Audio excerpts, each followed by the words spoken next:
नमस्कार दोस्तों, success study Baloda YouTube channel में आपका स्वागत है। आज के इस वीडियो में हम वार्षिक परीक्षा हेतु गणित विषय का एक मॉडल प्रश्न पत्र लेकर के आए हैं। तो चलिए शुरू करते हैं हम आज का वीडियो। इस वर्ष के प्रश्न पत्र में आपको 60 अंक के लिखित प्रश्न आएंगे। इन 60 अंकों में से 10 अंक के होंगे वस्तुनिष्ठ प्रश्न यानी बहुविकल्पीय प्रश्न। प्रत्येक प्रश्न जो है वो होगा 1 अंक का। इसके बाद में 30 अंक के होंगे आपके लघु उत्तरीय प्रश्न यानी 60 आंसर वाले, और इन प्रश्नों की संख्या होगी 10 और प्रत्येक प्रश्न जो है वो होगा 3 अंकों का। इस प्रकार से हो जाएंगे 30 अंक, ठीक है ना। उसके पश्चात 20 अंक के होंगे दीर्घ उत्तरीय प्रश्न यानी लॉन्ग आंसर क्वेश्चन। ये होंगे संख्या में 4 और प्रत्येक प्रश्न होगा 5 अंक का। इस प्रकार से प्रश्नों की कुल संख्या होगी 24 प्रश्न और अंक होंगे 60, ठीक है। तो ये जो ब्लू प्रिंट राज्य शिक्षा केंद्र भोपाल द्वारा जारी किया गया है, उस ब्लू प्रिंट के आधार पर हमने यह मॉडल पेपर तैयार किया है। तो चलिए अब हम शुरू करते हैं आज का वीडियो। सबसे पहले वैकल्पिक प्रश्न है और इसमें प्रश्न क्रमांक 1 से 10 तक के प्रश्न आपको देखने को मिलेंगे। पहला प्रश्न है, निम्नलिखित में से किस संख्या को P/Q के रूप में प्रदर्शित किया जाता है। विकल्प है आपके प्राकृत संख्या, पूर्ण संख्या, पूर्णांक या परिमेय संख्या। तो देखिए P/Q के रूप में हम परिमेय संख्या को लिख सकते हैं, इसलिए विकल्प द हमारा सही जवाब हो जाएगा। परीक्षा में यहाँ पर आपको एक लाइन दी जाएगी खाली, इसमें आपको उत्तर लिखना होगा, जैसे यहाँ पर आपको लिख करके बताया गया है, ठीक है ना। दूसरा प्रश्न है, परिमेय संख्याओं के लिए परिमेय संख्या योज्य तत्समक है ना। तो परिमेय संख्या किसके लिए योज्य तत्समक है। तो देखिए परिमेय संख्याओं के लिए क्या होता है, शून्य जो है योज्य तत्समक है, इसलिए ऑप्शन जो अ है आपका सही जवाब हो जाएगा। तो आपको इस प्रकार से लिखना होगा शून्य, है ना। योज्य तत्समक का मतलब होता है कि किसी भी संख्या में, चाहे वो परिमेय संख्या हो चाहे वो पूर्णांक हो, उसमें जोड़ने पर योगफल वही संख्या आती है तो कहलाता है योज्य तत्समक। जैसे उदाहरण के लिए 2 में हम शून्य जोड़ते हैं तो इनका योगफल 2 ही आता है ना। इसी प्रकार से यदि 3/4 ये हो गई परिमेय संख्या हो गई, इसमें भी शून्य जोड़ते हैं तो इनका योगफल 3/4 ही आता है, यानी वही संख्या आती है, इसलिए शून्य क्या हो गया, इसका हो गया योज्य तत्समक, ठीक है ना। चलिए प्रश्न क्रमांक 3 है, निम्नलिखित में से कौन सा चर है ना। तो इसमें आपको ऑप्शन दिया है 2, y, 8, ऋण 62। तो इसमें से चर राशि क्या हो जाएगी y, ठीक है। जिस राशि का मान हमेशा बदलता रहता है, परिवर्तित होता रहता है, उसे हम चर कहते हैं यानी वेरिएबल, ठीक है। चलिए नेक्स्ट है, x - 2 = 7 दिए गए समीकरण को हल करने पर x का मान क्या प्राप्त होगा। तो देखिए ये बहुत आसान है, ये x - 2 है ना = 7। अब x = क्या हो जाएगा 7, ये -2 है, ये हो जाएगा +2 है ना। तो x = कितना हो जाएगा 7 + 2 = 9। तो ऑप्शन जो सही है हमारा सही जवाब हो जाएगा। अगला प्रश्न है, चतुर्भुज के चारों कोणों का योग कितना होता है। तो चतुर्भुज के चारों कोणों का योग होता है 360 डिग्री, ठीक है। नेक्स्ट, माप से एक अद्वितीय चतुर्भुज प्राप्त हो सकता है, कितने माप से, है ना।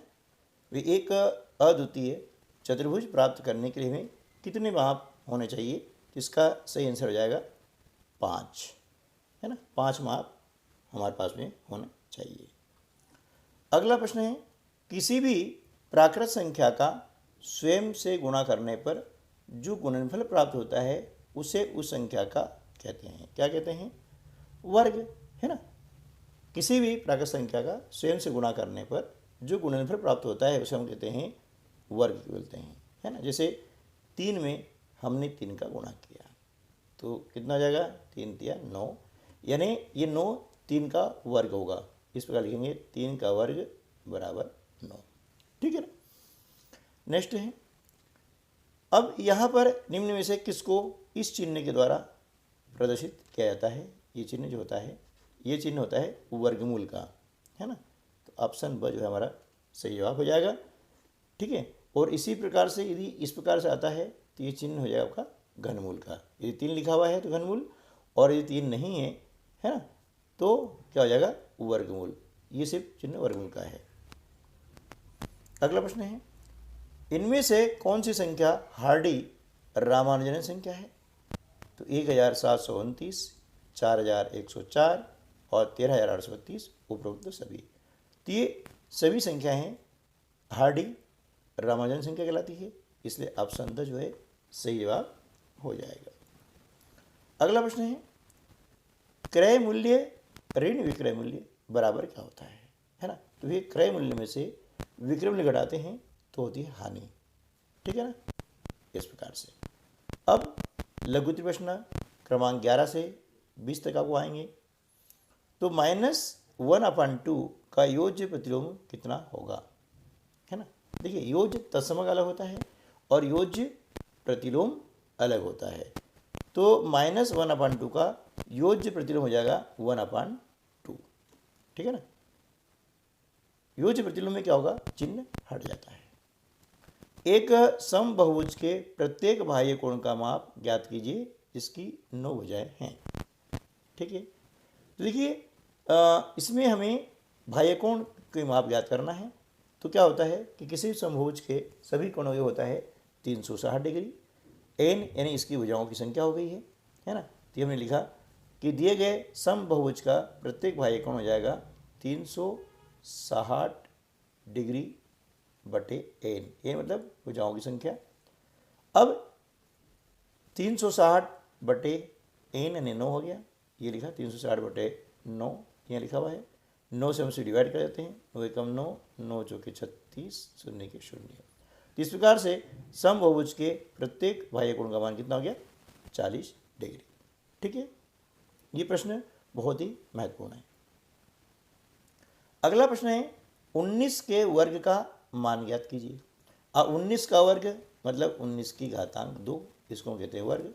तो 19 बराबर, है ना, 19 का वर्ग बराबर ये 19 गुणे 19, जो 19 में 19 से गुणा करते हैं तो आता है 361, ठीक है ना।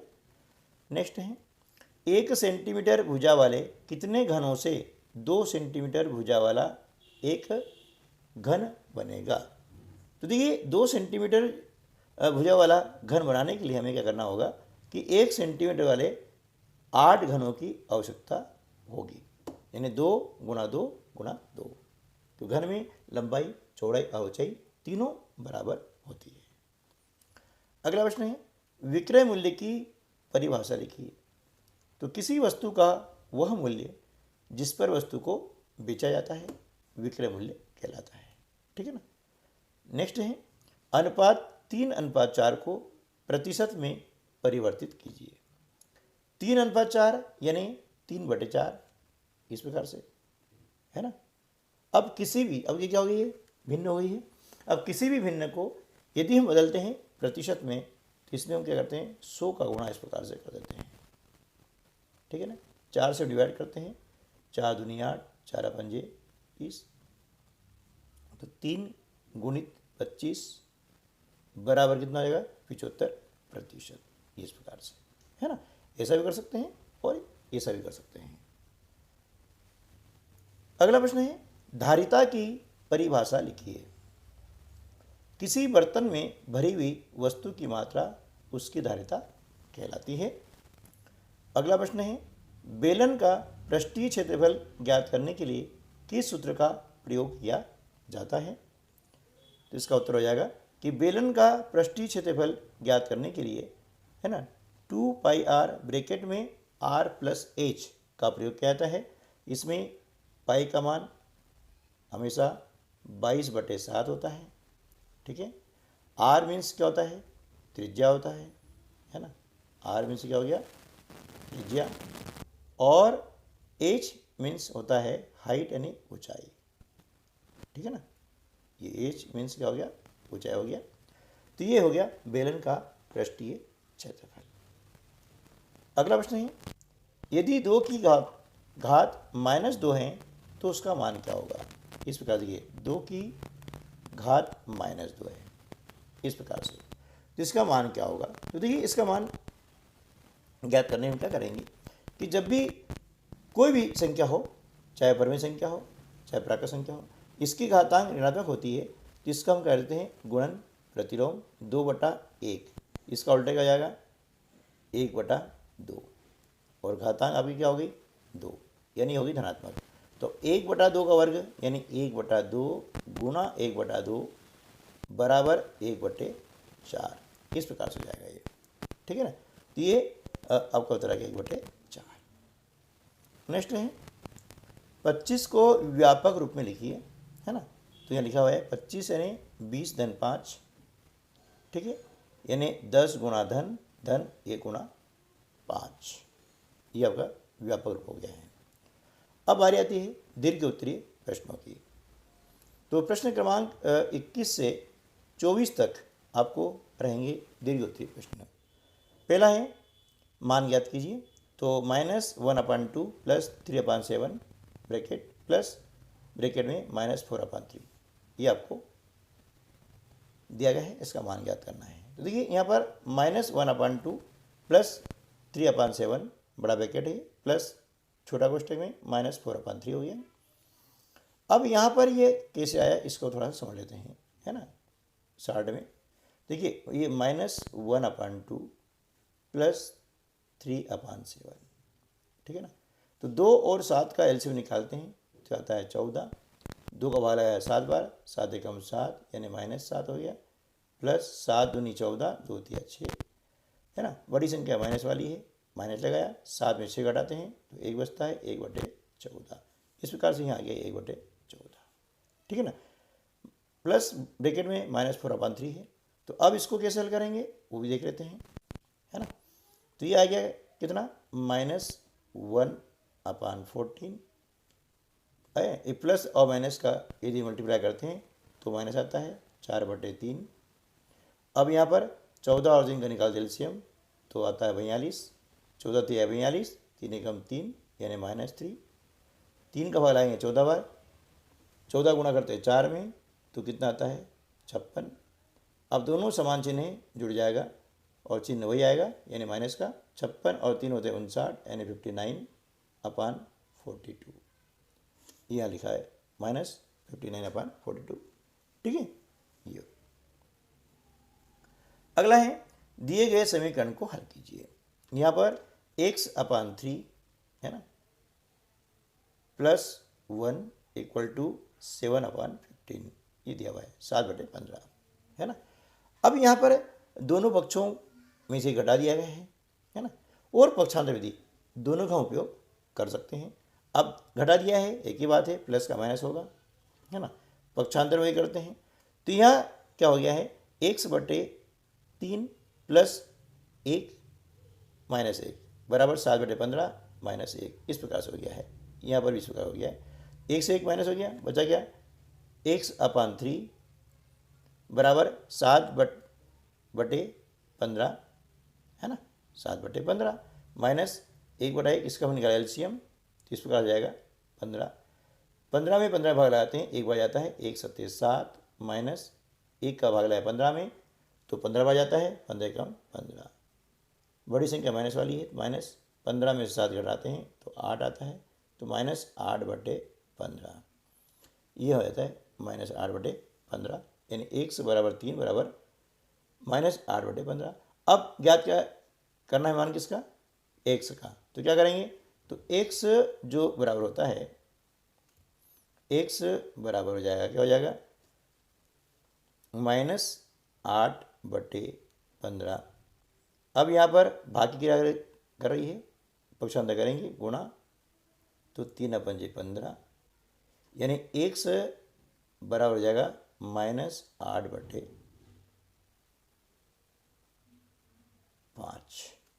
ठीक है, इस प्रकार से। अगला जो है प्रश्न, किसी समांतर चतुर्भुज के आसन्न कोणों की माप बराबर है, समांतर चतुर्भुज के सभी कोणों की माप ज्ञात कीजिए। ठीक है ना। अब यहाँ पर देखते हैं कि जो समांतर चतुर्भुज है वो हमने x अपने ABCD मान लिया है और उसके आसन्न कोण मान लिए हैं A और B, और प्रत्येक कोण की माप हमने x मान ली है। ठीक है ना, क्योंकि हम जानते हैं कि आसन्न कोण जो होते हैं, समांतर चतुर्भुज के आसन्न कोण हमेशा होते हैं समपूरक। समपूरक मीन्स समांतर चतुर्भुज के आसन्न कोणों योग हमेशा होता है 180 डिग्री। ठीक है ना। तो यहाँ पर कोण A धन कोण B बराबर कितना हो गया, 180। हमने x मान लिया था प्रत्येक कोण की माप, तो x और x होता है 2x, तो 2x बराबर 180, x बराबर 180/2 यानी 90 डिग्री। ठीक है ना, तो x बराबर 90 डिग्री। अब चूंकि दोनों का योग होता है 180, इसलिए कोण A बराबर भी 90 है और B भी 90 है। ठीक है ना, तो सम्मुख कोण होते हैं बराबर, इसलिए कोण A बराबर हो गया कोण C, वो भी 90 डिग्री हो गया, और कोण D बराबर हो गया कोण B, वो भी 90 डिग्री। इस प्रकार से समांतर चतुर्भुज के प्रत्येक कोण की माप होगी 90 डिग्री। ठीक है। अगला प्रश्न है, किसी समकोण त्रिभुज ABC में कोण B बराबर 90 डिग्री, AB बराबर 6 सेंटीमीटर और BC बराबर 8 सेंटीमीटर है, तो AC का मान ज्ञात करना है ना। अब यहाँ पर त्रिभुज हमको दिया गया है समकोण त्रिभुज। कौन सा त्रिभुज दिया है, समकोण, इस प्रकार से, समकोण नहीं इस प्रकार से। ठीक है ना, जिसका एक कोण 90 डिग्री होता है, ये वाला, उसे हम समकोण कहते हैं। ये में दिया है B, है ना, B बराबर 90 डिग्री। अब क्या बोला है कि AB बराबर 6 सेंटीमीटर, यदि इसको A मान लेते हैं तो ये हो गया 6 सेंटीमीटर। ठीक है ना, और BC बराबर ये हो गया 8 सेंटीमीटर। हमें AC ये ज्ञात करना है। तो समकोण जो त्रिभुज होता है, उस समकोण त्रिभुज में पाइथागोरस का प्रमेय लागू होता है, यानी कर्ण का वर्ग बराबर लंब का वर्ग धन आधार का वर्ग। ठीक है ना, यानी AC का मान ज्ञात करना है, तो इन दोनों के वर्गों को जोड़ करके इसका निकालना होगा हमें वर्गमूल। ठीक है, यानी इस प्रकार से हम लिख सकते हैं, इसको यहाँ लिखा हुआ है AC का वर्ग, यानी इस प्रकार से AC का वर्ग बराबर AB का वर्ग, है ना, ये लिखा है AB का वर्ग धन BC का वर्ग, इस प्रकार से। अब AB का वर्ग यानी AB का मान है 6, तो 6 का वर्ग धन BC का मान 8 है, तो 8 का वर्ग। ठीक है ना, अब 6 का वर्ग कितना होता है 36, 8 का 8 × 64, दोनों जोड़ दिया कितना हो गया 100। कितना हो गया, ये हो गया 100। अब AC का वर्ग बराबर 100 है, तो हमें AC बराबर क्या हो जाएगा, AC बराबर हम निकालेंगे 100 का वर्गमूल निकालेंगे, तो कितना आता है 10 सेंटीमीटर। ठीक है ना, कितना जाएगा 10 सेंटीमीटर, इस प्रकार से। तो AC की जगह मान हो गया हमारा 10 सेंटीमीटर। अगला प्रश्न है, अब दिए गए व्यंजक के गुणनखंड याद कीजिए।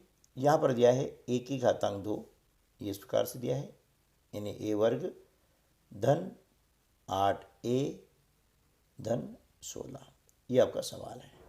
ठीक है ना, तो a वर्ग धन 8a धन 16, तो यहाँ क्या किया हमने कि ये कितना है 16 है, 16 के ऐसे दो भाग किए हमने कि गुणा करने पर 16 आ जाए और जोड़ने पर 8 आ जाए।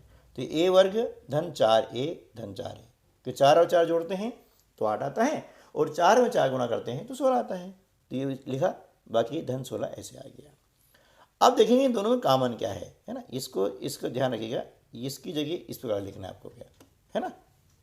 ठीक है, तो अब क्या हुआ कि दोनों में हमने कॉमन निकाला। जैसे देखिए a वर्ग धन 4a धन 4 ए, इस प्रकार हमने लिख दिया है ना। ऐसा थोड़ा सा समझ लीजिएगा, ये लिख दिया है। अब दोनों में कॉमन क्या है, ए कॉमन है, ए हमने कॉमन निकाल लिया, बचा क्या, ए धन 4, तो ए वर्ग में हमने ए का भाग लगा दिया, बचा ए धन, दोनों में कॉमन क्या हो गया 4, तो 4 का भाग लगाते हैं तो ए धन 4 चौक 16। अब दोनों में कॉमन क्या है, ए धन 4 है ना, बचा क्या, ए धन 4 बचा हुआ है। इस प्रकार से ये उसके हो गए गुणनखंड। क्लियर। दोस्तों उम्मीद है कि ये वीडियो आपके लिए लाभदायक सिद्ध हुआ होगा। मिलते हैं अगली वीडियो में ऐसे और कुछ नए प्रश्नों के साथ में। तब तक के लिए नमस्कार, जय हिंद।